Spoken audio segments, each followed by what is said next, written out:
Buenas noches, estimados participantes. Les saluda Gina Guaitaya, asesora académica del Centro de Capacitación Internacional y Actualización de Formación Profesional, CIAF. Agradezco la participación de cada uno de ustedes al diplomado Podología en Mención Ortesis y Reconstrucción Unguial con el módulo Ortonixia y Encarrilamiento en Podología, que está a cargo del doctor Marco Antonio Hernández Díaz de México.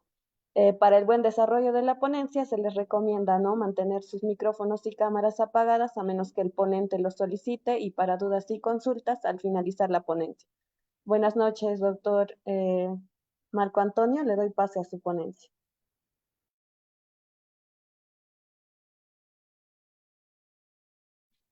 Sí, muchísimas gracias. Gracias, Gina. Gracias. Muy buenas noches. Gracias a todos los presentes una vez más aquí con un tema tan importante, dando continuidad a este diplomado, lo que tiene que ver con las ortonixias y el encarrilamiento en podología. Vamos allá, voy a compartir el documento.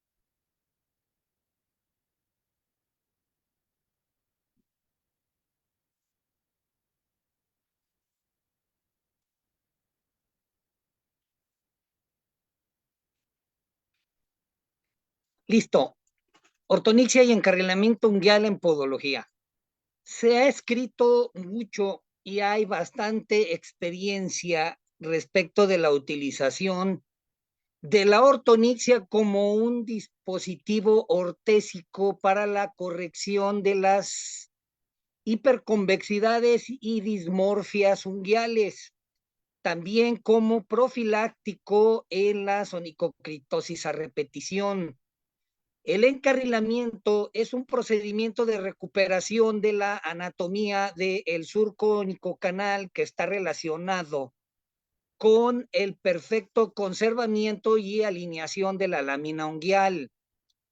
Estas dos cosas están relacionadas, ya que la afectación de la hiperconvexidad puede producir per se onicocriptosis.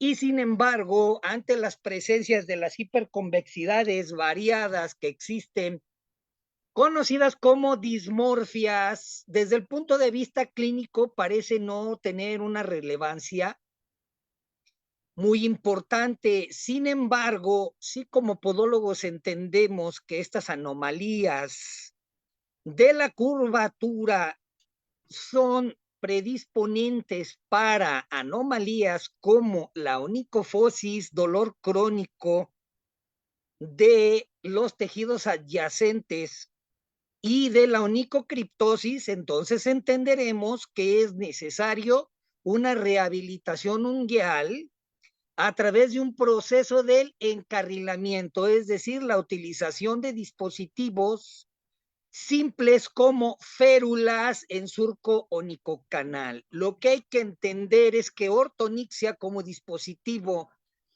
de ortésico junto con las ferulaciones para el encarrilamiento es un buen conjunto para la rehabilitación unguial, tanto correctiva como profiláctica, sobre todo en lo que tiene que ver con onicocriptosis, onicofosis y algunas otras situaciones extraordinarias, como vamos a ver.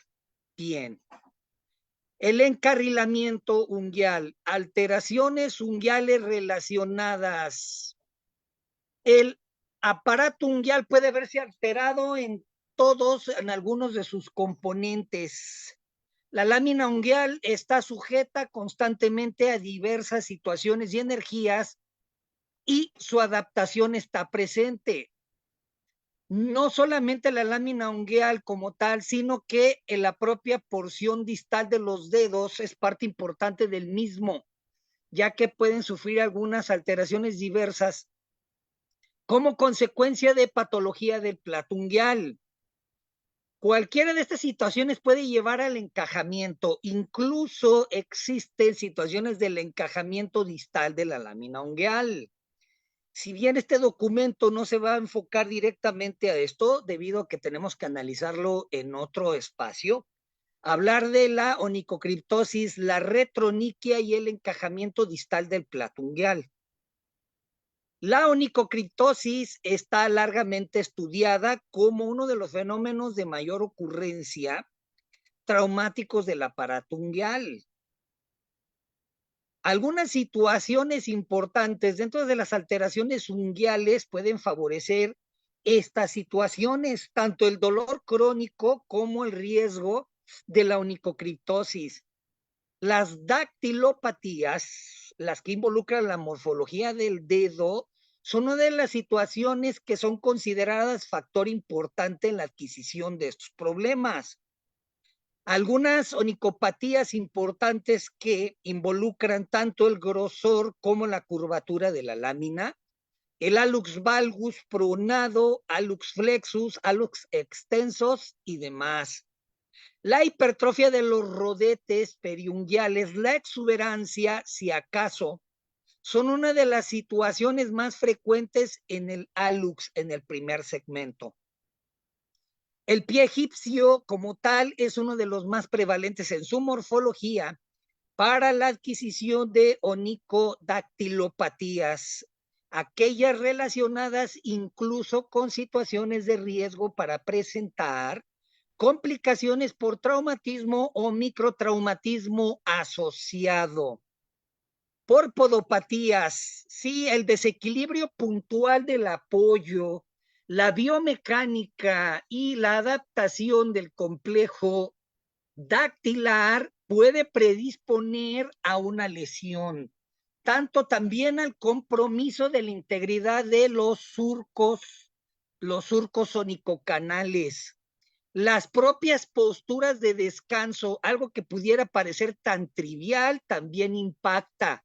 La presión de las calcetas, la vestimenta, las mantas en el extremo distal de los dedos del paciente tiende pues a disminuir la sensibilidad, por ejemplo, en el diabético. En el paciente de la tercera edad, este es un detalle muchas de las veces olvidados por los cuidadores que no tienen experiencia. El mero hecho de la fricción y la presión de estos factores puede predisponer a verdaderos problemas, tanto a situaciones de compromiso vascular, erosión, aparición pues de compromiso de heridas, pérdida del espesor cutáneo y disposición de onicocriptosis, para poner un etcétera. Hay casos de pequeños en fase de la lactancia que por su forma de dormir pueden desencadenar uno de estos anomalías, principalmente la onicocriptosis. Si el proceso desencadenado de trauma contra el hallux, el colchón contra el dedo, ese es suficiente. Si acaso no existe un estudio claro de prevalencia, pero la experiencia podológica en podopediatría es lo que nos indica. Así es que ese es un dato importante en el que hay que considerar. La onicotomía fallida es otra de las situaciones grandemente dada. Cuando se deja un borde lateral en mala presentación, procesos de verticalización, presencia de espícula, así es que entonces onicotomía fallida. Difícilmente podemos decir que el corte de uñas es un asunto simple. Cuando estás allí frente al paciente, valoras la anatomía, tienes que tomar tu alicata y hacer un corte de uñas, te das cuenta que la onicotomía no es algo tan simple como te habían contado. Claro, si eres un profesional de la salud, entiendes todas las implicaciones en un acto como la onicotomía. Ninguno de los procesos de atención, tanto en podología como prevención podológica y quiropodia, se puede considerar como simple. El traumatismo violento, eventos indeseables, no predictivos que pueden ocurrir. Sin embargo, hay factores importantes presentes, por ejemplo, en los lactantes. Las uñas predispuestas, vemos que hay verticalización del elemento unguial, Vemos que el niño tiene hipertrofia de los rodetes, hipertrofia congénita, etcétera. Parece ser que las acciones como tal están retardadas. No es necesario que un lactante reciba un pisotón, un tropezón y caída por situaciones obvias. Sin embargo, el mero hecho de dejar de lado esto por un asunto donde los padres ni siquiera llegan a la mínima ansiedad por conocer la situación de su bebé, es cuando ocurren cuestiones de esta naturaleza, desencadenando algunas onicopatías, ¿sí? Raramente la situación del dedo en gatillo, que llegan a ser muy raro, más bien la situación no obvia ante los ojos de los padres hasta que el niño tiene uña encarnada. Las hiperhidrosis en los mayorcitos, en los adultos, la maceración presente. Desde luego que el hiperhidrosis es indeseable, hay que entender que el zapato es un claustro, hay que partir desde el punto de vista que si bien el calzado puede ofrecer cierta protección ante la vida moderna tal y como la concebimos hoy, ese trastorno antropológico de nuestras vidas, porque nunca vamos a encontrar en una selva un piso caro, mármol y superficies planas para poder caminar allí. Es decir, no vamos a encontrar un chalet en medio de una selva. Entonces, todas estas situaciones han predispuesto al ser humano a adquirir cuestiones que son parte de la vida diaria, pero que en teoría son adquiridas innecesariamente. Y una de estas es la hiperhidrosis. Las uñas muy cortas, sumergidas, el rodete, el compromiso del elemento, agregándole el calzado que jamás, el calzado es una de las cosas que nunca se razonan. Tal vez tengas que razonar la compra del automóvil y dónde vas a vivir, pero de los zapatos, nada más porque se ven bonitos. Entonces, todas estas cuestiones nos hacen entender el mero componente emocional, emotivo, el cual finalmente nos va a llevar a las malas adquisiciones. Todos estos factores el podólogo debe sobreentenderlos y dar las mejores indicaciones a su paciente para eventos de profilaxia. Llegando al asunto de la onicocriptosis, los motivos intrínsecos y extrínsecos de la onicocriptosis están plenamente identificados. Como se comentaba al principio en la introducción, los motivos que pueden generar esta patología, ya se habló de alguna sobrepaso, al menos en esta pueden ser varios y se pueden clasificar en dos grupos. Hay varias situaciones de clasificación, aquí vamos a hablar de intrínsecos y extrínsecos. Como parte de los intrínsecos cabe nombrar la misma lámina unguial, dado que ésta puede poseer un crecimiento bastante amplio e indirectamente puede introducirse en el tejido, sí, merced de la lámina unguial provocada. Entonces, ya vimos en parte la onicotomía fallida, entre otras, ¿sí? Bien, motivos como tal. El segundo factor intrínseco, la morfología. Ya hay factores genéticos asociados incluso a cuestiones dentro del vientre materno y de la posición que están relacionados con la adquisición de una morfología no adecuada de la lámina. Ya en factores tanto étnicos y demás, donde la situación puede imperar hacia dedos alargados o dedos muy cortos. Como sea, se estima que la armonía entre la lámina unguial y la falange es muy estrecha.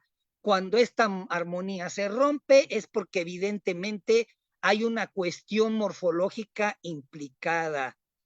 Por supuesto, el motivo más común y sobre todo suele acabar en inflamación de los tejidos es el mal corte de la uña.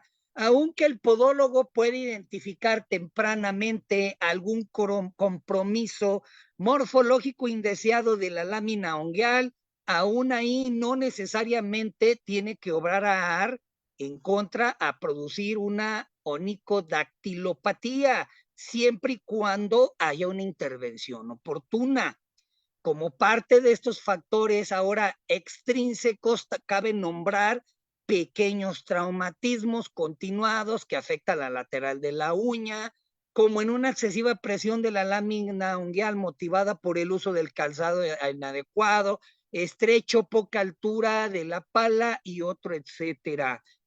Sí, esta es la razón por la que observemos más anomalías del compromiso del plato ungueal y de factores relacionados con microtraumatismos o de plano onicodactilopatías en los niños superdotados. ¿Por qué decimos niños superdotados? Porque esos niños, en vez de ser niños, bueno, vienen de la escuela, extracurricular, fútbol, otro deporte, karate, ballet, artes y todo, y pues ahí se la pasan los niños en la niñez, pues en diferentes disciplinas, menos en el mero hecho del sano jugar.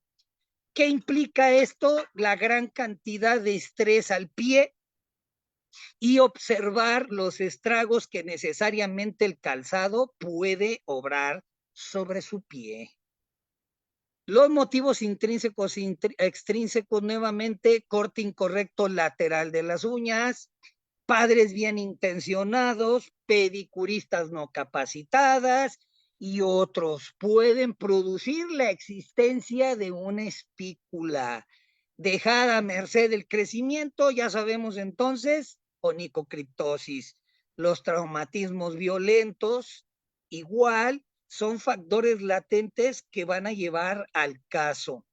Los mecanismos de aparición y el por qué después de la onicocriptosis que viene el granuloma. Sin duda, el hemangioma granulomatoso es una complicación en evolución de la onicocriptosis no resuelta. Claro está, hay algunos otros factores y presentaciones del granuloma, tanto asociado a onicocriptosis como no asociado a onicocriptosis, el cual se estudia y analiza en un documento aparte. Entonces están invitados. Ahí hay un documento que analiza detenidamente estas presentaciones.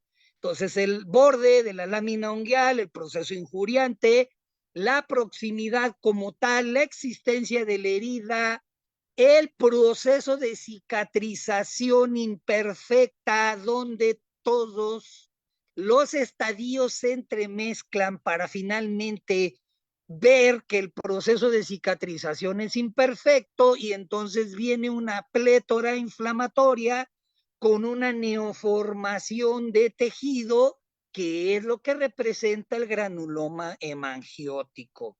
Ante estas situaciones de la presencia del granuloma hemangiótico, es preciso la intervención del podólogo.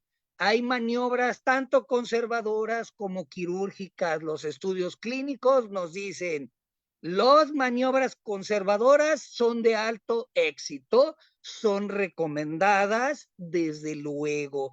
Una de estas es iniciar proceso de espiculectomía y extracción como primer paso. Segundo paso, la onicoprotección del surco a través de elementos como las férulas, es decir, el encarrilamiento. Y el tercer paso, la ortonixia. Entonces, en conjunto, en estas técnicas, los tenemos dentro de un grupo conocido como rehabilitación unguial. Desde luego, todo podólogo en proceso de formación debe de conocer toda esta metodología para poder dar solución a prácticamente todas las anomalías onicodactilares y que involucran desde luego el elemento ungueal. El paciente refiere dolor, vemos la prétora, en la deambulación también puede haber exudados, sangrados y demás.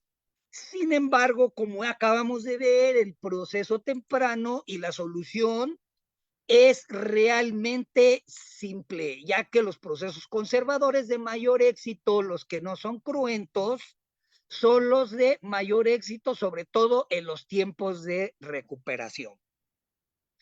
Ya mencionando la onicocriptosis, ahora hablamos del encajamiento unguial. El encajamiento unguial distal, complicación común de posterior a la abulsión unguial.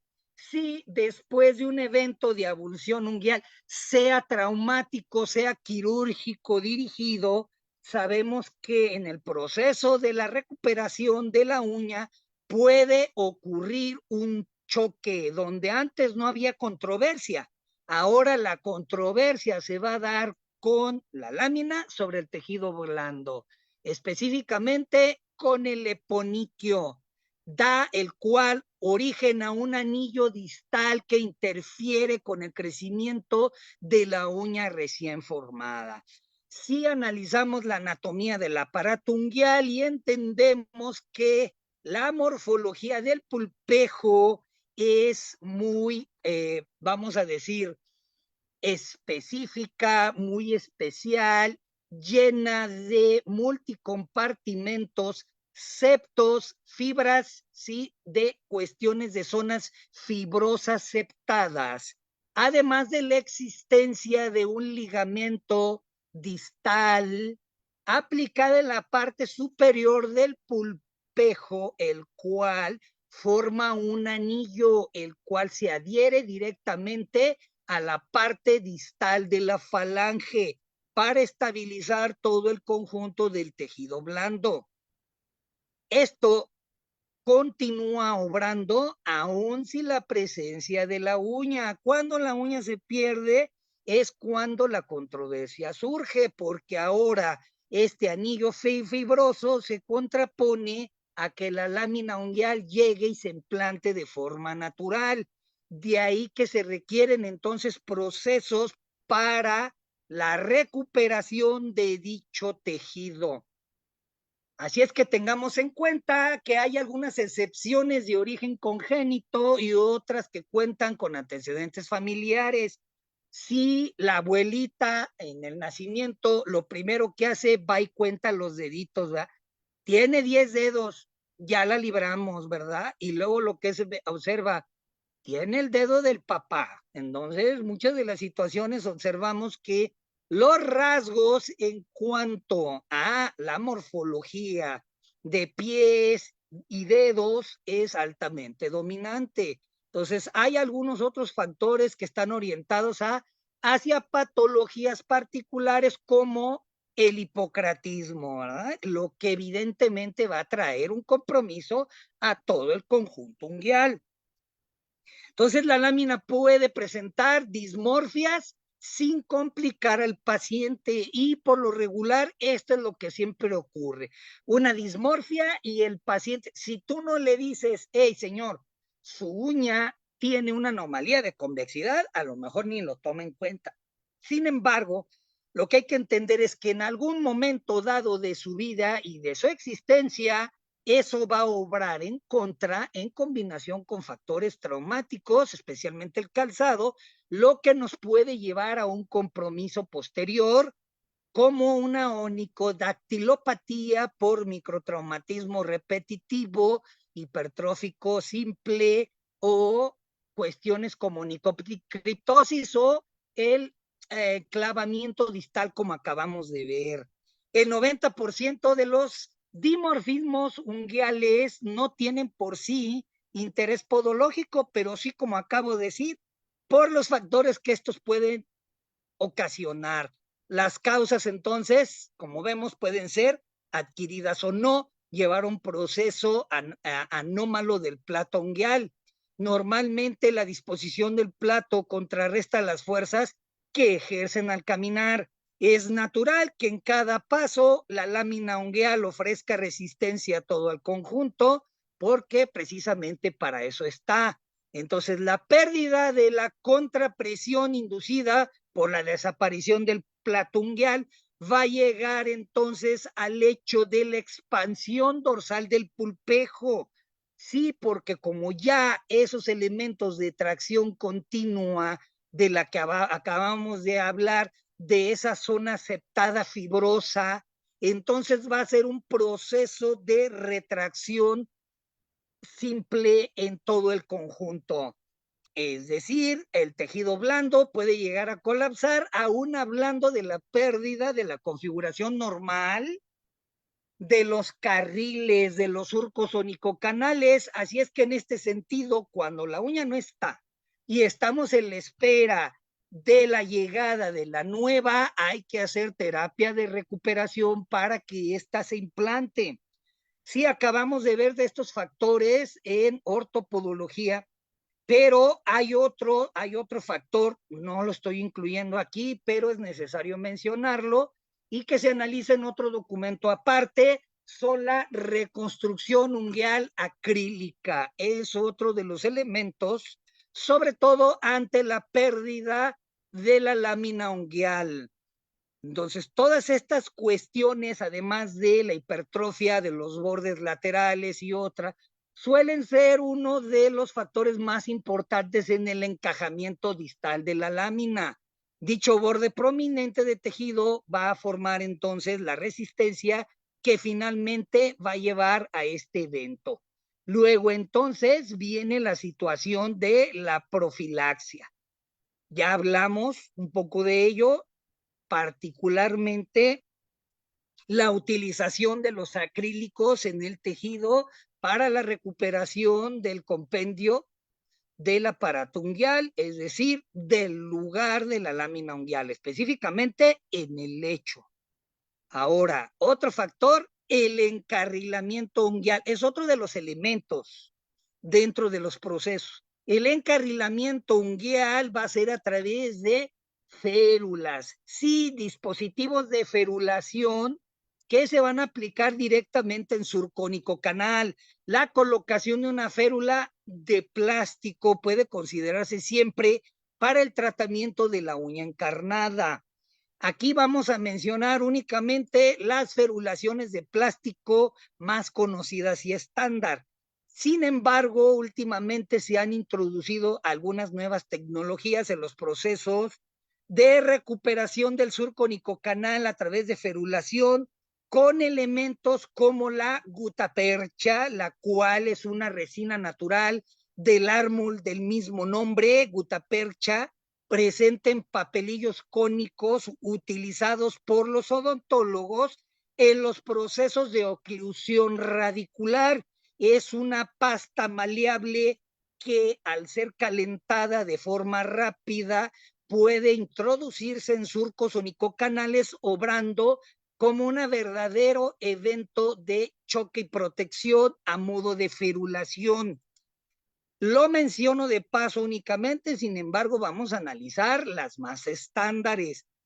No obstante, es más efectiva y estaría especialmente indicada en casos de gravedad, sí, de casos de gravedad de moderada a leve. En casos severos, aunque puede emplearse, posiblemente se encuentre mayor porcentaje de éxito con otros procedimientos quirúrgicos. Vamos a ver a continuación cómo es que se puede hacer un encarrilamiento en un proceso de onicocriptosis, claro, con algunos de sus inconvenientes, y sin embargo los estudios nos dicen, ok, aunque está el proceso aquí, en una cuestión, en una terapia de ferulación, protección del encarrilamiento, en una onicocriptosis de tercer grado, lo mejor es reducir el proceso a un evento quirúrgico, es decir, la escisión y remoción del granuloma, entre otros. Entonces, vamos a ver, hay varias clases de férulas y, sin embargo, primero quiero mencionar la cuestión de la aplicación estándar de las ferulaciones. Como hablar de primer paso en la cuestión aguda, en la presencia de la onicocriptosis, sin duda, vamos a recurrir, ahí está el protocolo, la antisepsia y luego la anestesia. Entonces, muchas de las veces que requiere la anestesia, generalmente anestesia onicodactilar, es decir, la técnica troncular para un proceso mucho más cómodo por parte de él, el paciente. Seguidamente vamos a efectuar la anestesia troncular, luego se va a recurrir a la hemostasia, la isquemia controlada. Los estudios nos han dicho el anillo de silicón. Todavía hay muchos videitos por allí en internet donde el podólogo utiliza el guante, corta un dedito, hace ahí el anillo, pinza. Los estudios han demostrado que puede haber un importante riesgo de traumatismo del paquete nervioso, el paciente va a quedar con una sensación, senestesia, pérdida de la sensibilidad y otras. Entonces, ahí está, hemostasia, anillo de silicón, mencionándolo de paso. Tras esperar unos minutos, entonces a esperar la anestesia.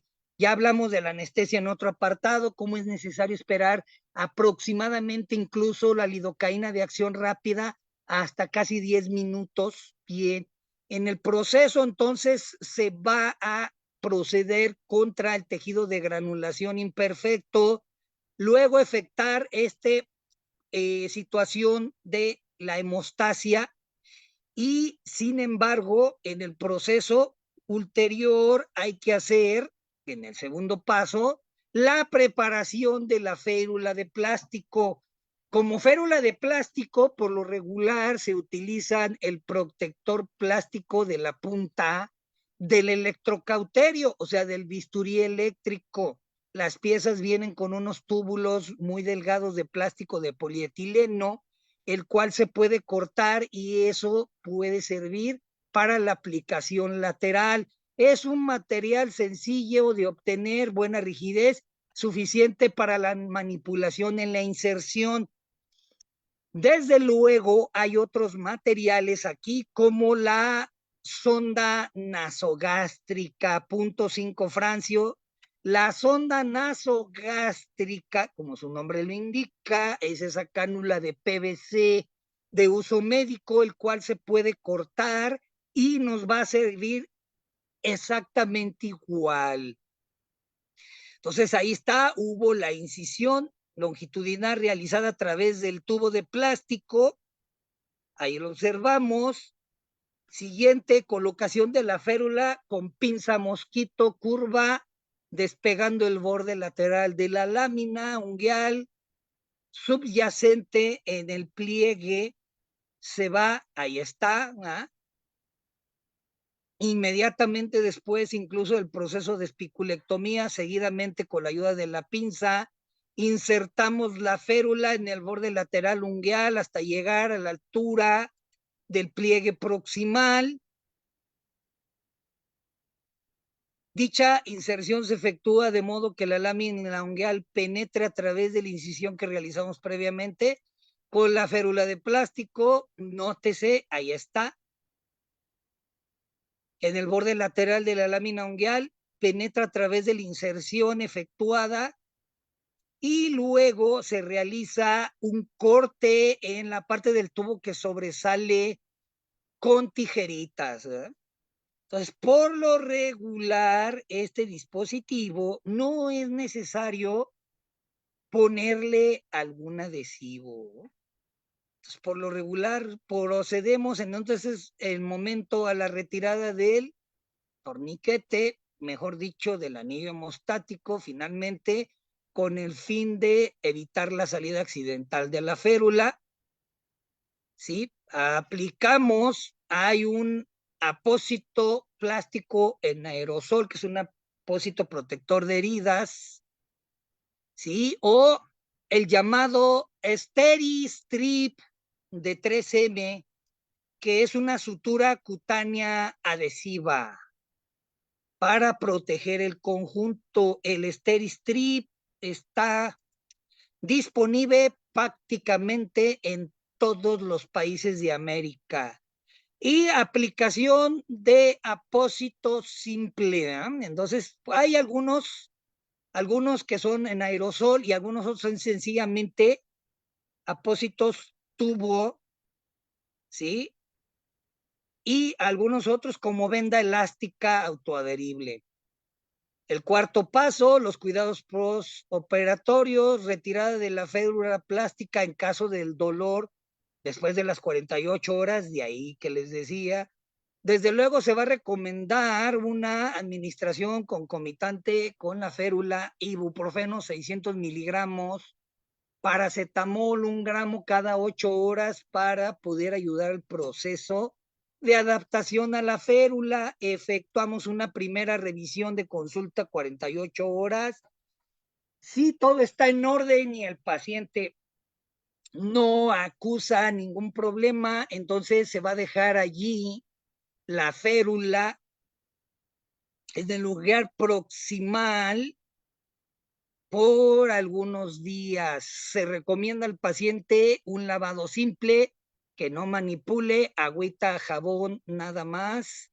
En caso de retirada accidental, le indicamos al paciente que puede proceder él mismo a su colocación si lo prefiere, pues venir con nosotros y la recolocación como tal. El paciente puede realizar vida normal por lo regular, siempre y cuando no sea el tipo de paciente muy sensible, el cual presente algia, no va a ser restrictivo.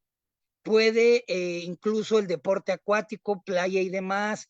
No hay contraindicaciones para la ducha diaria. La retirada de la férula se va a efectuar unas 4 semanas después, es decir, va a coincidir en tiempo con su quiropodia, lo cual nos puede entonces ayudar a dar un buen seguimiento. La colocación de la férula plástica, acabamos de ver, es muy sencilla, hay alto porcentaje de éxito, generalmente con tasas de recurrencia que oscilan alrededor del 6% según la bibliografía, lo cual lo hace aceptable.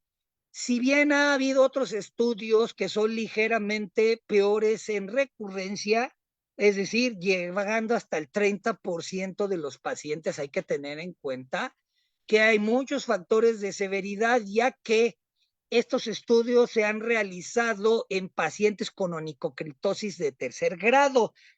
Sin embargo, cuando ha sido de primero y segundo, tiene muy buena opción de adaptación, tolerancia. Entonces, puede optarse por una opción de tratamiento en todos los casos de la uña encarnada. Algunos estudios no han demostrado que a mayor severidad haya peores resultados. No, únicamente hablamos de la tolerancia del paciente. La experiencia que se tiene en diversos estudios da la sensación de que estos dos eventos de los que se hablaron tienen una mayor probabilidad de éxito, tal y cual. Entonces, no ha estado definido el tiempo exacto de la ferulación. Sin embargo, la experiencia nos ha demostrado que el factor aquí importante es un mínimo de 3 a 4 semanas, y en el proceso puede llevarse hasta 1 año como tal, para un proceso de rehabilitación, al menos en las situaciones mucho más largos, es la realidad. Ha habido pacientes que han presentado todavía mayor tiempo en el proceso de recuperación, y esto lo pueden ver cuando el podólogo le dice este mes no lo ponemos, y entonces empieza a experimentar alguna molestia. Cuando esto ocurre, en realidad ya estamos pensando en que este paciente lo mejor es una intervención quirúrgica, naturaleza matricectomía parcial. Si bien parece ser que la tradición podológica hoy día, y en base a lo que parecen sugerir muchos estudios, es la técnica de matricectomía parcial fenol-alcohol, es lo ideal. Sin embargo, ya han sido introducidas algunas experiencias con el uso del ácido nítrico y sobre todo la matricectomía parcial mecánica, la cual es más simple, ofrece menos riesgos, mayor tiempo de recuperación, sin riesgo importante, al menos no mayor, en el uso del fenol, sin los riesgos de la fenolización, de reacciones inflamatorias severas, adversas y compromiso del periósteo. Ya hablamos en una presentación en el módulo anterior, en la anterior certificación, de la utilización de técnicas quirúrgicas de matricectomía mecánica, la cual ofrece múltiples ventajas. Las férulas onicocanales, ¿ok? ¿Y cuáles son las férulas onicocanales? Bien, dijimos que hay varias y sin embargo, si alguno de ustedes quiere conocer la existencia de algunas alternativas, debe buscar la bibliografía al respecto. Sin embargo, vamos a hablar de las férulas onicocanales periongiales y onicosurcales, las cuales son dispositivos simples, como acabamos de ver, son fundas unilaterales preparadas para evitar el injuriamiento de la lámina, el compromiso del tejido blando. Recordemos que férula es todo aquel elemento utilizado para inmovilizar, limitar movimiento, sostener cualquier parte del cuerpo que tiene un valor terapéutico, preparativo, incluso para cualquier otra terapia. Estas férulas pueden ser rígidas, semirrígidas o flexibles. Tenemos el cuadro comparativo de las diferentes férulas, al menos las más conocidas, tanto en España como en América. Flexible, Carré, semiflexible, Frederick, la cual puede ofrecer, dependiendo del material, un evento flexible, rígido, y la sección longitudinal como tal se da en la presentación de la misma. El perfil en la de Carré es una U muy pronunciada, mientras que la de Frederick es cerrada. La nasogástrica, la que yo les mencioné, que es esa manguerita para los procesos nasogástricos en pediatría, la que nos lleva los francios más pequeños, que va a ser algo así como 2 milímetros de diámetro, se puede recortar y obtenemos la férula nasogástrica. La ventaja es que es bastante flexible. La sección longitudinal se puede dar en el momento en que tú quieras, porque hay unos que vienen muy cortitas, tienes que poner doble, y aquí en este caso no tienes la opción de utilizarla en cualquier tamaño de dedo. Y la morfología circular cerrada, de ahí que se tenga que abrir. La de Pelton, semiflexible y rígida, es un ojo de cerradura abierta. La de Pelton es la menos común, incluso si ustedes buscan por ahí proveedores podológicos de material. En la de Pelton prácticamente es difícil de conseguir, de ahí que muchas de las veces sean adaptaciones. Aquí tenemos la método Carré, ¿eh? Ahí, y viene la presentación ya en fresco. Tienen los anchos, los largos, de aproximadamente casi 3 centímetros. Ahí está la de Pelton, es argentina. No sé si hay alguien aquí de Argentina y que me diga, oh sí, allá la conseguimos fácil, pero ahí está, la de Pelton. De ahí que algunas adaptaciones como la férula nasal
Ok, tuve un corte de energía, voy a volver a compartir la presentación.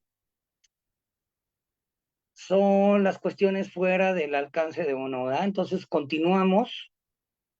Espero que me escuchen y me vean bien.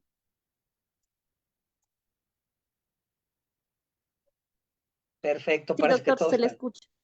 Gracias. Entonces ahí ya estuvimos viendo la preparación previa.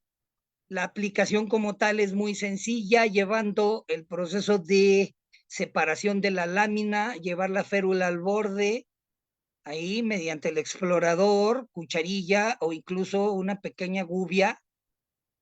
Se presenta el dispositivo, se desliza, se aplica, se corta. Aquí la férula Carré vemos que no tiene adhesivo, cola, ya que es muy difícil que se salga. Entonces, la aplicación del método se recomienda que por razones de higiene de 2 a 3 semanas, una vez curado el tejido cicatricial formado, no puede resistir el contacto permanente con el borde de la uña. El tratamiento debe continuar mientras va siendo sustituido célula a célula por el tejido epidérmico mucho más resistente, ya que estamos viendo que en efecto el proceso de cicatrización como tal puede ser lento y sin embargo en otros procesos se puede llevar a cabo el recambio hasta por 6 meses. La posibilidad de recaída será eliminada solamente si el tratamiento es continuo durante el tiempo suficiente. Eso es lo que hay que hacer entender.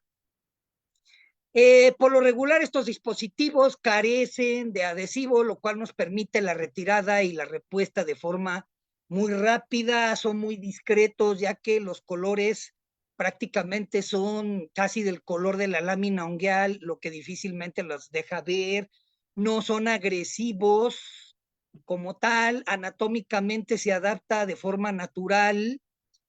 Y vamos, el método entonces aquí es evitar precisamente en forma parcial los métodos quirúrgicos. Sin embargo, este método no modifica la anatomía ni de la propia uña ni ninguna de las partes adyacentes. Lo que va a hacer entonces es servir como tal y cual ferulación, como medio profiláctico tal y cual, y se ensayan otras intervenciones. La férula onicodactilar de Friedrich, ya vimos la imagen y la indicación y el proceso de la aplicación prácticamente es lo mismo. ¿Sí? Esta puede tener diferentes diámetros. Hay algunas situaciones donde vienen un poco más flexibles y otras más rígidas. Estos productos son seccionados longitudinalmente y adaptados, considerando que sus materiales no son absorbentes, las férulas deben esterilizarse. Bueno, en realidad basta con que se haga una antisepsia simple antes de su colocación y debido a que estos materiales por lo regular no absorben líquido, son sencillo hasta con el baño diario. ¿Eh? La férula de Pelton, la aplicación de este dispositivo es similar a los otros métodos anteriores. Queda consideración del profesional, la elección del paso a seguir en el momento de la aplicación. Aquí vemos la de Pelton, aquí sí hay con combinación del cemento quirúrgico, tal y cual, para la recuperación rápida. Bien, y luego que tenemos las dismorfias, ¿eh? La presencia de las dismorfias básicas. Para entender, tenemos la cuestión de las dismorfias, el segundo factor intrínseco de ser la morfología de la falange con presencia de exostosis subungueal. Luego, entonces, ante la presencia de las dismorfias de esta naturaleza, el podólogo debe de realizar el diagnóstico exacto y descartar situaciones como la exostosis subungueal, ya que en el proceso de la exostosis subungueal, dichas dismorfias van a variar en su proceso de recuperación, ya que si bien se puede utilizar algunas situaciones de eventos de ferulaciones de surco nicocanal, será necesario combinarlas con las ortonixias, las cuales, como vamos a ver, está contraindicada en eventos infecciosos, onicomicosis, onicólisis y la presencia de exostosis subungueal. Y ahí tenemos la barquillada brusca cónica, barquillada brusca rectangular, involuta o arrollada, involuta cónica, angulosa cónica y angulosa. Lo que nos lleva entonces al último apartado de las ortonixias. Es una técnica desarrollada por podólogos, la cual hoy día tiene bastantes presentaciones en cuanto a formas y materiales, lo cual a veces puede resultar agobiante al estudiante de podología. Hay algunos otros, tenemos aquí la lengüeta de Bacard, por ejemplo, y tenemos un videíto donde se prepara la lámina. Notemos, ahí ya tiene todo su dispositivo, su equipo, la antisepsia, la preparación previa, lo que involucra a la lámina unguial,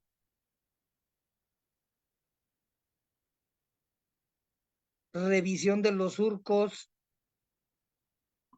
En el momento en que se requiera alguna espiculectomía simple, se realiza verificar la morfología de los surcos onicocanales.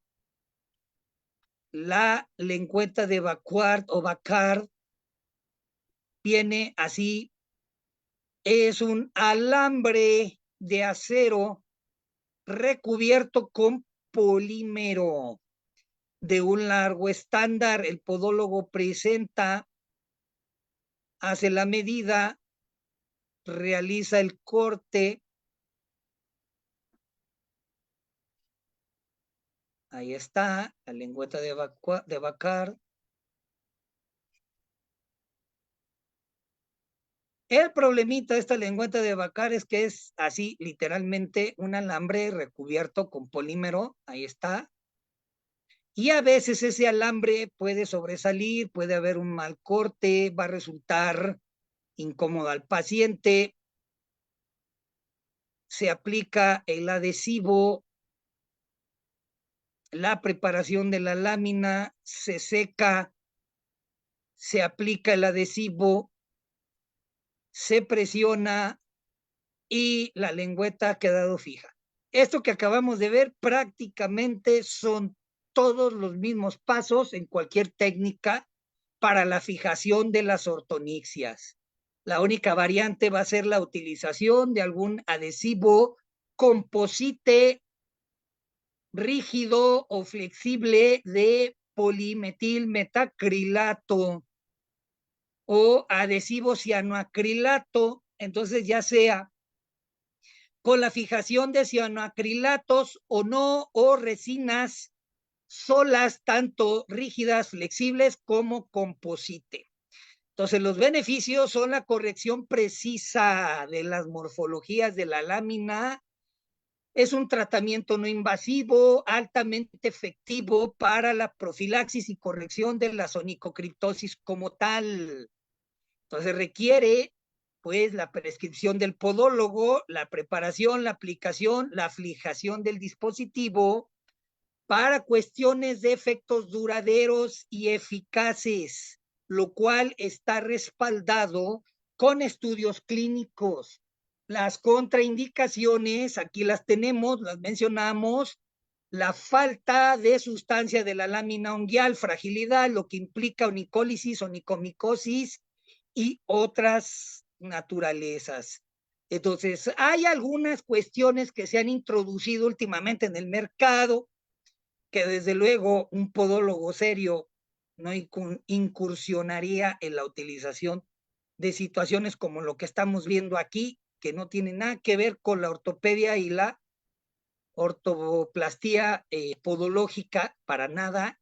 Este artilugio de moda entre las pedicuristas viene de China.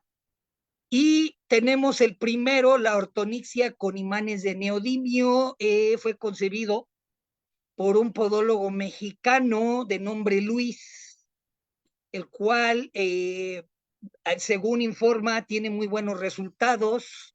Parece ser que todavía continúa en una etapa de estudio y sin embargo es un método muy simplificado.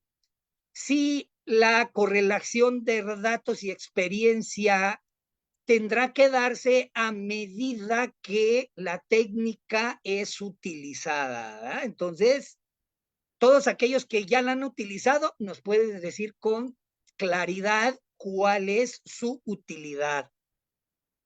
Sin duda, después de someter a procesos de ortonictia, hay que evitar situaciones de traumatismo importante, buena higiene, revisiones regulares, no manipulación por parte del paciente, calzado no ajustado.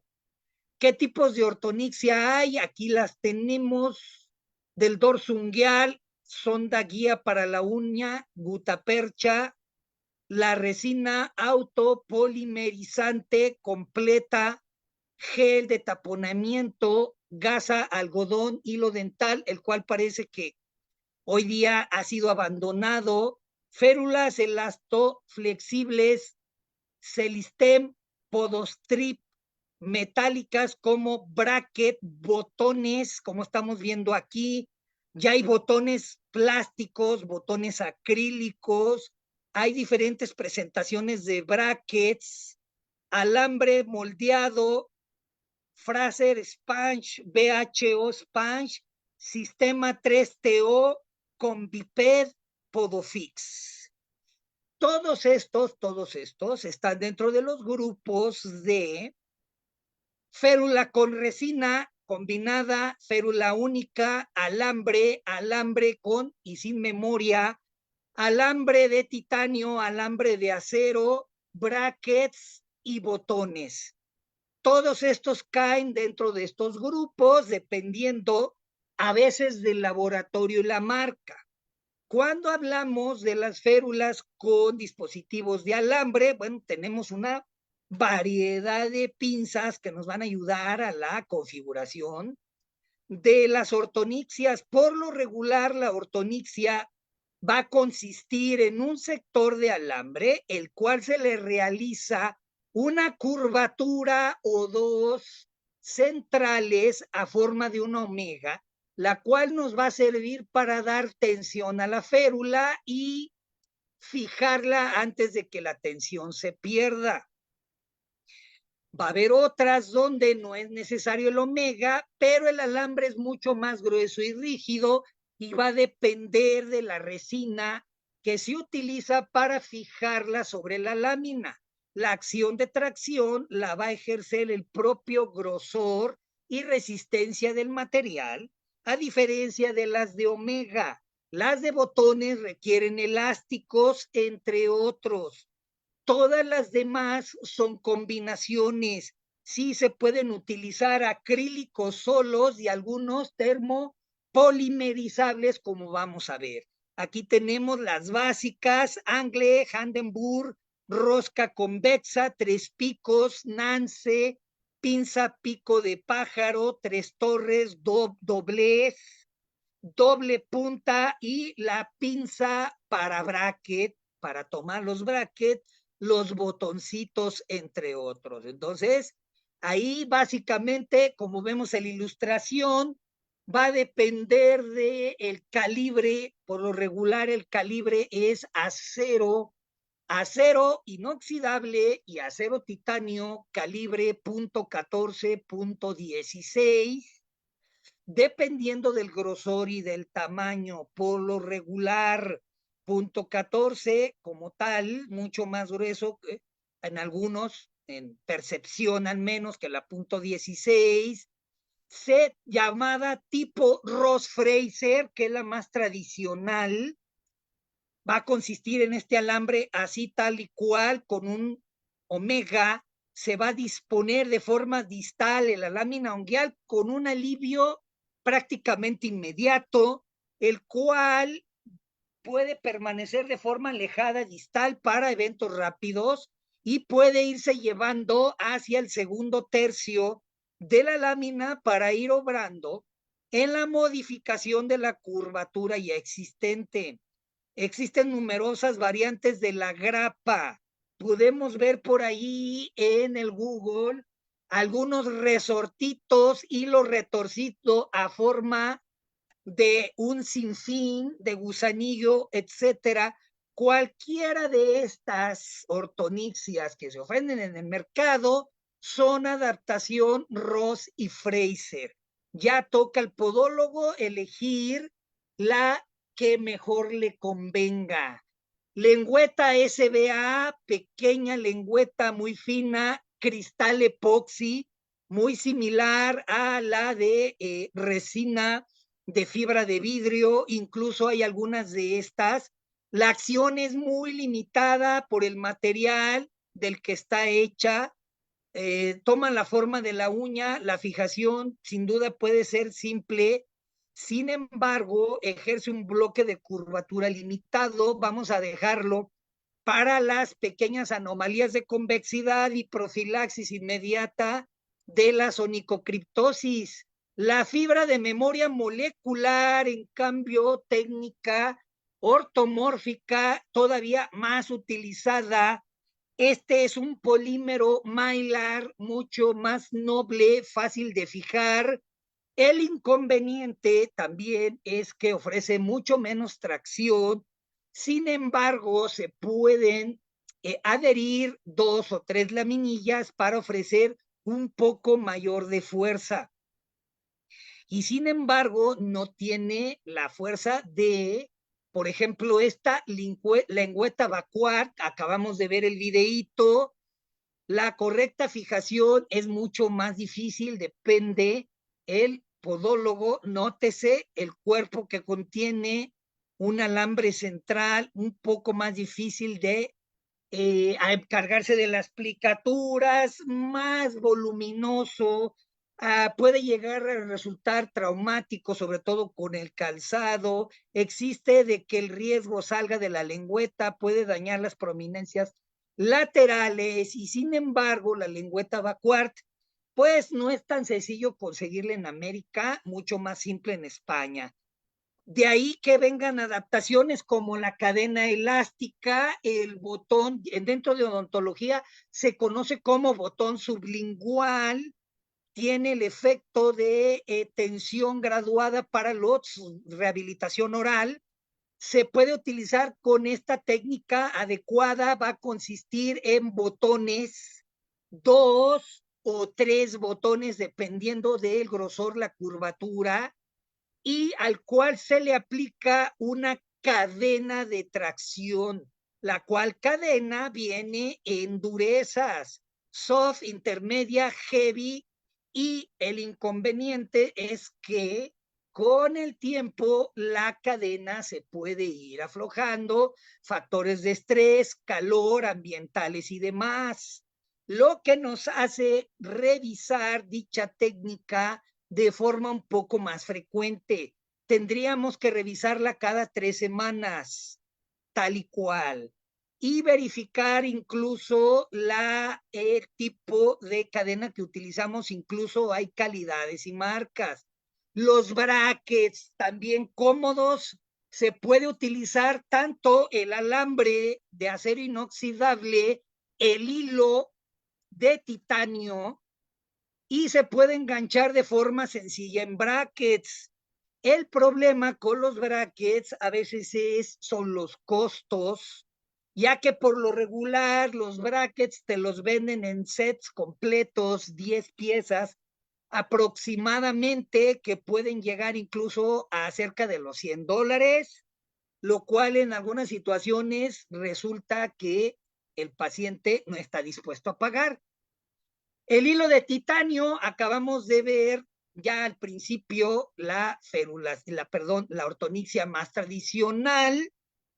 Hilo de titanio muy cómodo, esto sí requiere de gran pericia del podólogo para poder manipular los alambres, los ganchos interiores, dar la tensión. Sin embargo, cuando el podólogo domina la técnica, es una de las que tiene mayores éxitos. Cuando se tiene una buena relación en cuanto a la forma, la curva El radio de los ganchos internos, muchas de las veces ya ni siquiera es necesario tomar preformas, ya que si ustedes observan por ahí en talleres en internet, van a ver que les toman por ahí un moldecito, luego hacen el vaciamiento con el yeso tipo quirúrgico, yeso camelia para las órtesis, se saca el negativo y se trabaja la ortonictia. Yo jamás necesité hacer eso, yo prácticamente lo hago en tiempo límite, en consulta, tomo mis alambres, calculo, hago el corte, cierro el omega, lo cierro lo más que puedo, tomo la relación del ancho, corto, hago mis ganchos laterales y lo aplico de un lado y ese es el momento de abrir el omega. Y cuando abro el omega, aplico el siguiente gancho y ya queda ajustada. Pongo una una gotita de cianoacrilato al centro de la omega, lo que me permite mantener la tracción y de esa manera no se pierde. A diferencia del hilo de titanio, el cual tiene memoria y ya ofrece la tensión portal. Aquí podemos ver el hilo de titanio ofreciendo el efecto de palanca con resina acrílica simple. Ahí una gotita en cada punto y esto nos multiplica el efecto de palanca, la palanca de Arquímedes y el efecto de ortonixia se da. Entonces aquí tenemos el de titanio y sin embargo para muchos podólogos el de titanio no es tan cómodo ya que es bastante rígido, más difícil de manipular y cortar, ahí sí, mientras que el acero, el hilo de acero lo puedes cortar hasta con una pinza mosquito, así lo fatigas y se corta. El de titanio necesitas una alicata especializada de carburo de titanio para cortarla porque es bastante duro. Entonces, cada podólogo tiene que determinar y cuál es la mejor técnica. De ahí que podemos decir, hay algunas otras ortonixias que no van a hacer otra cosa más que la aplicación directa de polímeros, ¿verdad? Aquí tenemos el Onifix, altamente utilizado en España, ya se está conociendo en América, resina compuesta fotopolimerizable, que fue en inicio en odontología y ahora fue adaptada este material dimetil aminometil metacrilato, el cual es curado con la luz de 470 nanómetros, pueden clasificarse duras y blandas. Entonces, de esta hay duras y blandas, lo cual ofrece cierta versatilidad con el curado de la lámpara. Y sin embargo, el Onifix pues requiere de eso. Aquí tenemos la ilustración.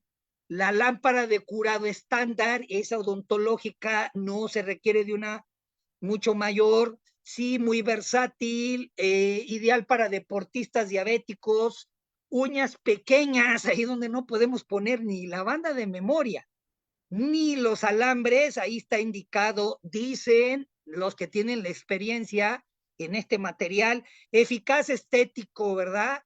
Bernardino Bazas, que es un podólogo español súper conocido, dice Onifix, Onifix, Onifix. Entonces, lo que hay que entender respecto del Onifix es que no va a utilizarse para situaciones de verdadera anomalía de hiperconvexidad, como en una uña hiperconvexa, en trompeta, en canuto, en teja, etcétera, lo cual es prácticamente difícil. Ahí vienen las férulas de alambre, ¿verdad?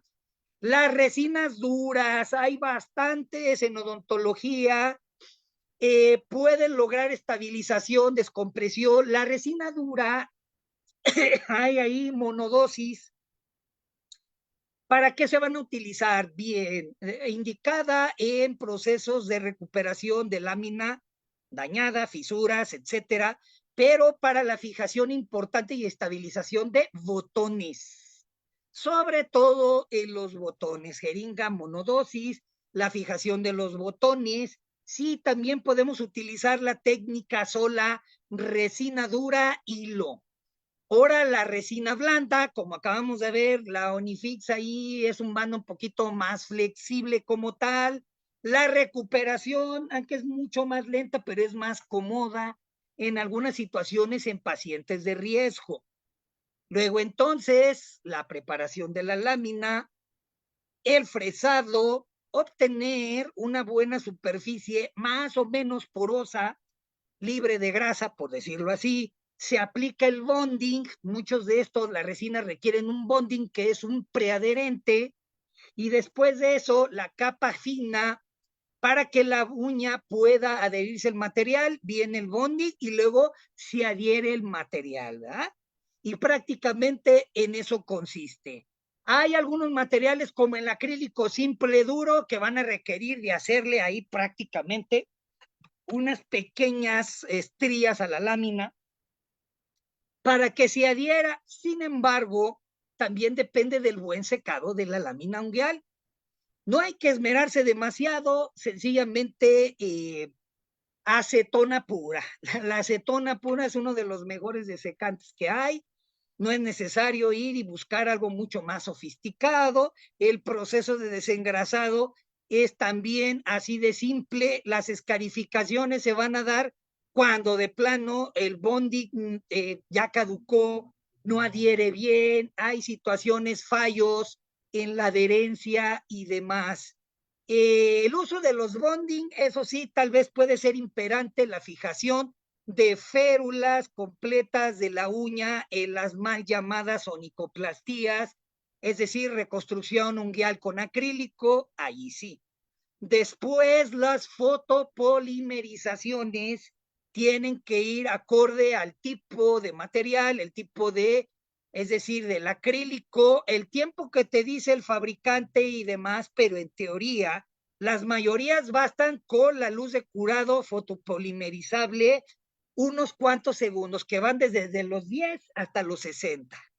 Y prácticamente cumplen su propósito. Entonces ya acabamos de ver las indicaciones: uña hiperconvexa, convergente, hiperconvexa, convergente, y también en indicaciones de la resina dura, solita.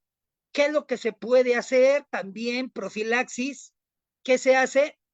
Una ferulación debajo de la lámina lateral, aplicación de la resina dura en toda la lámina, y eso es suficiente para obrar como una ortonicia. Basta decir que no es para grandes curvaturas, es únicamente para situaciones donde queremos evitar precisamente una onicocriptosis. Entonces aquí quedan los protocolos muy simples. Vamos a terminar mencionando lo que son los de laboratorio, marcas comerciales. Aquí está, súper cómoda, con Biped. Es una ortonicia adaptada con hilo de titanio, ya trae un botón lateral, se hace el ganchito, vean ahí, se introduce el lateral, se fija. Así de simple, con Biped. ¿Ah? Entonces, aquí tenemos el concepto, las contraindicaciones prácticamente las mismas: falta de sustancia, resistencia, psoriasis, infecciones y demás. Vean, aquí está el uso con el hilo de titanio utilizando la resina rígida. Vean, así de simple, confección de botoncitos, buena fijación con la confección de botoncitos, y tenemos una acción muy importante, mucho más cómodo para aquellos podólogos que dicen: me falla la de grapa, ¿verdad? Me falla y confieso que no puedo ser ni omegas ni... Aquí está la opción. Si no puedes conseguir las anteriores, la Sonifig, la Conviped, pues bueno, aquí está la adaptación. Así de simple, hilo titanio cuadrado punto 13.22 por punto 05, cuadradito, allí en los materiales de odontología te los ofrecen. Entonces, bibliografía para quien quiera consultar. Muchas gracias. Terminamos la presentación, fue bastante larga, me pasé del tiempo, pero nos da la oportunidad de conocer sus dudas. Pueden abrir el chat, preguntar, o por favor, con orden, ahí su micrófono.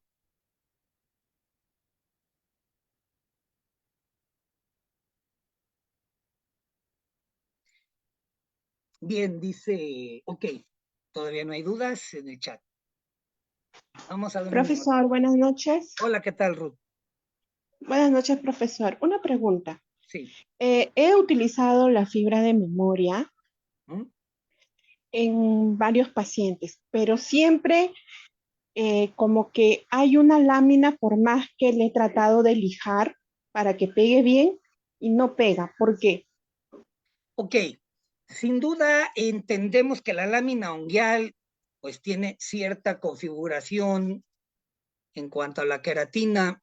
Lo que muchas de las veces no entendemos es que la lámina unguial debe de mantener un grado importante de humedad, entre el 12 y el 20% de humedad. Para que la lámina mantenga dicha humedad, esta forma ácidos grasos importantes que sirven como medio de sello para evitar que se deshidrate. Hay algunos pacientes que por su configuración podemos decir que grasosas las uñas, difíciles de eliminar la grasa. Haríamos mal en pensar en que hay que desengrasarla porque obvio, vamos a producir por ahí algunos daños importantes a la lámina. Sin embargo, también están otros factores nutricios, edad y otros. Entonces, ¿qué es lo que pasa cuando hemos ensayado al menos las técnicas de ortonictia, donde prácticamente todo el factor crítico es el adhesivo? Tal vez es porque esté ocurriendo esto. El adhesivo como tal en dicho paciente difícilmente se adhiere porque la bioquímica de su uña no se presta. ¿Qué es lo que tendríamos que hacer allí? Cambiar el proceso para la fijación del adhesivo. Hay algunas sustancias preparatorias previas llamadas bonding que contienen un cierto grado de ácido paracético. Lo que podemos hacer es únicamente allí en la zona donde vamos a adherir la lengüeta, nada más en una pequeña porción, a aplicar el ácido, el bonding. Es un bonding ácido que tiene ácido paracético. La realidad es que este está diseñado para la dentina, el esmalte, de ahí que tenemos que hacer el ensayo, y posterior a este aplicar el adhesivo. Desde luego hay que revisar el adhesivo, a lo mejor ya caducó y un etcétera. Si a pesar de esto la lengüeta se sigue cayendo, ok, pues hay que cambiar de técnica. Yo prácticamente mejor optaría ahí por una Fraser, o sea, una de grapa de hilo. Una de grapa de hilo o intermedia como la combi, la que vimos que tiene ahí un botoncito previo. Entonces, la recomendación es esta, Ruth. Además, en el mercado pensamos que la férula, la banda de memoria es una sola y no.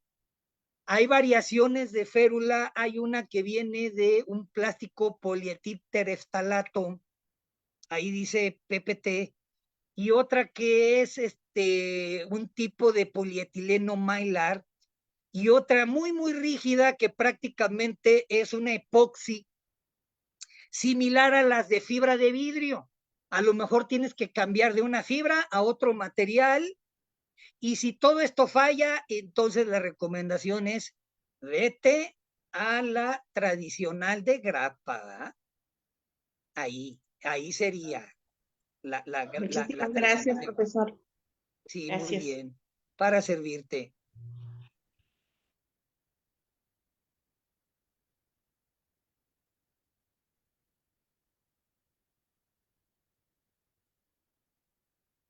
La tradicional de grapa, la Fraser, es una de las que más éxitos tiene.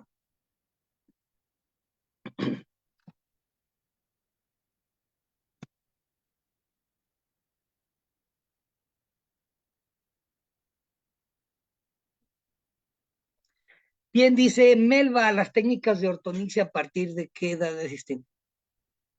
Bien, mira, por lo regular, para hablar de un menor de edad, en la situación de la rehabilitación unguial, pues como son jóvenes, es mucho más noble el proceso de la rehabilitación. Ahí por lo regular en los procesos de onicocriptosis a repetición que obedecen a la hipertrofia unguial, basta nada más con una ferulación simple de adhesivo lateral y una encarrilamiento para que sea suficiente.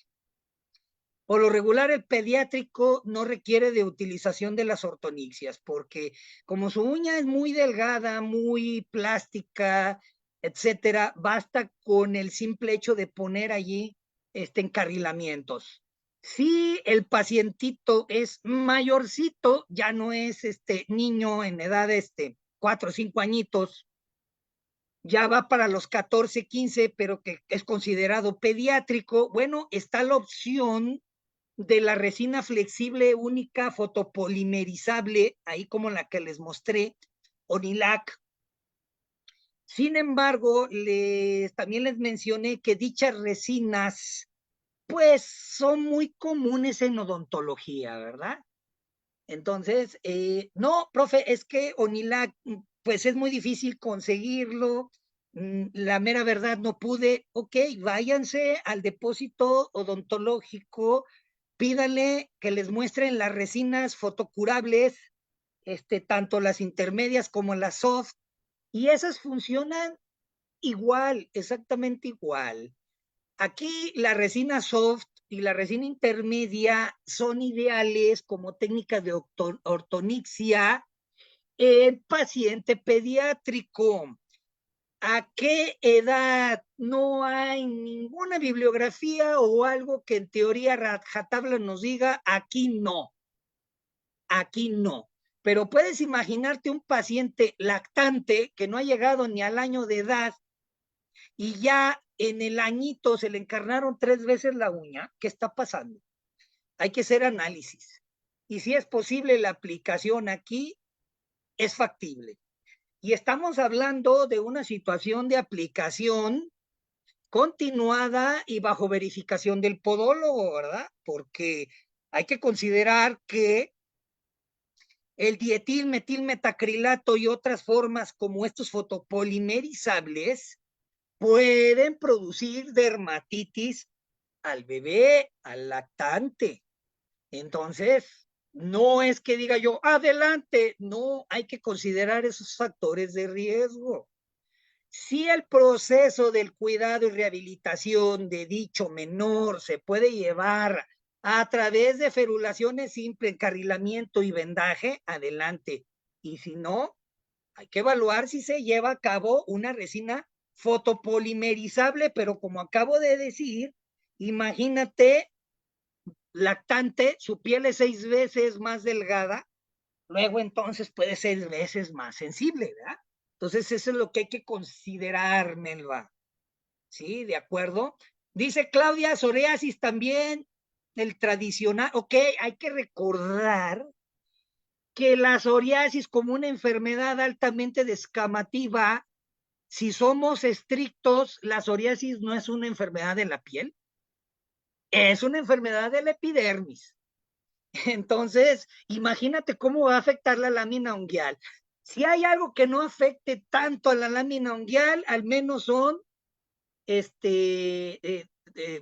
dos cosas, hay más, pero vamos a decir que son dos: la alopecia areata y la psoriasis. Entonces, créeme que ante una situación importante de afectación de la lámina con psoriasis, la vas a afectar, ¿no? Entonces, vamos a decir, ortonixia, pues no. ¿Cada cuánto se procede a cambiar por control? Ok, hay que recordar, les dije que tenemos la resina flexible e intermedia fotopolimerizable en un paciente con psoriasis no grave, es decir, que no ha afectado mayormente la constitución de la lámina. Lo puedes hacer porque la tracción es mínima. Y sin embargo, dicho paciente, hay que saber que el hecho de, por ejemplo, las radiaciones ultravioleta y otro, son beneficiosas para ellos, o sea, es parte de la terapia, como para que digan, es que la lucecita la afecta. No, es parte de los mismos procesos terapéuticos en psoriasis, ¿verdad? Como tal, pero vamos a decir que por el hecho de procedimiento y control cada 3 semanas. Claudia, lo que hay que entender aquí es que paciente con psoriasis que lo recibes en primera consulta, jamás en su vida ha visto un podólogo y oiga, y aquí, ¿sabes qué? Te recomiendo que tengas el uso concomitante en el paciente con psoriasis y afectación importante onicodistrófica con un curso de la pérdida de la sustancia ungueal como síndrome de la uña frágil, fragilitas unguium, por eventos de otra naturaleza, vamos, lupus eritematoso, ictiosis y otras cuestiones. Hay un fármaco de recuperación para la onicodistrofia que podemos ayudarnos concomitantemente para ayudar a lograr un fortalecimiento de la sustancia de la lámina y que nos permita continuar con una terapia de esta naturaleza. Se llama Betalfratus, se los escribo, Betalfratus laca, y es de laboratorio ISDIN, y según yo se consigue en toda América, ¿verdad? Entonces es una laca que se aplica una vez al día. Y a los estudios clínicos han demostrado un importante cambio en la resistencia de la sustancia queratina de la lámina. Así es que eso es una herramienta que nos ayuda en estos procesos en los pacientes de esta naturaleza, donde su lámina prácticamente no tiene una buena resistencia, ¿verdad? Sí, de acuerdo. Entonces ahí está, dice Melba, gracias, Ruth Teacher, explique sobre el policarboxilato.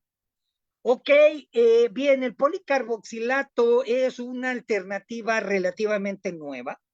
Y digo relativamente nueva porque en realidad el policarboxilato mediado a través del metilmetacrilato como complemento de viscosidad, no es nuevo, es un material largamente utilizado. Lo que pasa es que por ahí el podólogo es muy inventivo, ¿verdad? Y alguien lo introdujo por ahí, vean, me funcionó, el policarboxilato me funcionó. ¿Para qué sirve el policarboxilato? Ok, al menos en realidad sirve para más, pero se analiza en un documento aparte, en un documento de rehabilitación a través de la reconstrucción ungueal con acrílico, reconstrucción ungueal, pero te lo menciono de paso, policarboxilato, donde la lámina tiene falta de sustancia y tiende a estarse rompiendo, policarboxilato podemos hacerle una capa completa a toda la lámina y nos ayuda. Segundo, se ha visto que la situación de la onicomicosis, el policarboxilato parece tener una acción desnaturalizante y desecante, al menos de los dermatofitos, de tal manera que es una alternativa en la reconstrucción ungueal en onicomicosis, el policarboxilato, y también sirve como resina de apoyo, como resina rígida para la ferulación ungueal. Por ejemplo, pones una ferulación en el borde lateral que presenta onicocriptosis, que probablemente esté en grado 2 y quieres evitar grado 3 o quieres hacer profilaxia. Bueno, empaquetas el borde lateral. Hay varias maneras de empaquetamiento. Ya vimos algunas férulas. Hay colegas que lo único que hacen es meter algodón. Yo creo que eso no es lo ideal, pero bueno, empaquetan. Ya vimos que hay algunas resinas. Y acto seguido pones allí policarboxilato. El policarboxilato va a endurecer a tal grado como es rígido que va a evitar que la lámina caiga, ¿eh? Se mantiene arriba, le da cuerpo y rigidez y evita que caiga, y te va a ayudar precisamente para un evento de profilaxia de la onicocriptosis. Entonces, el policarboxilato como una nueva opción dentro de la podología, ahí está. Y claro que sirve para los procesos de recuperación de la lámina, de profilaxis en onicocriptosis, y que también forma parte del encarrilamiento, ¿verdad? También puede formar parte del encarrilamiento, desde luego. Y hay muchas otras situaciones del policarboxilato que no me puedo extender ahorita, pero que en un módulo ya lo vimos y parece que por ahí está disponible, ¿de acuerdo? Bien, gracias. Sí es complicada, tengo 2 clientes así, exacto, ¿eh? De acuerdo. Muy bien, entonces, bien, si no hay más dudas, me despido. Hasta la próxima semana, ya estamos prácticamente fin de semana. Nos vemos para el siguiente bloque, ¿eh? Creo que es el siguiente, o tal vez es el mismo, no sé, pero diferente tópico. Si no tienen más dudas, entonces me despido. Saludos, podólogo Marco Antonio desde México.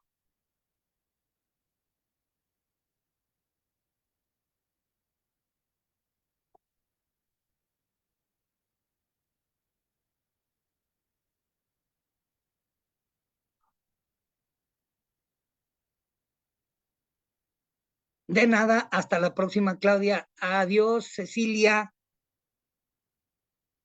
Saludos hasta Ecuador, Cecilia. Gracias a ti.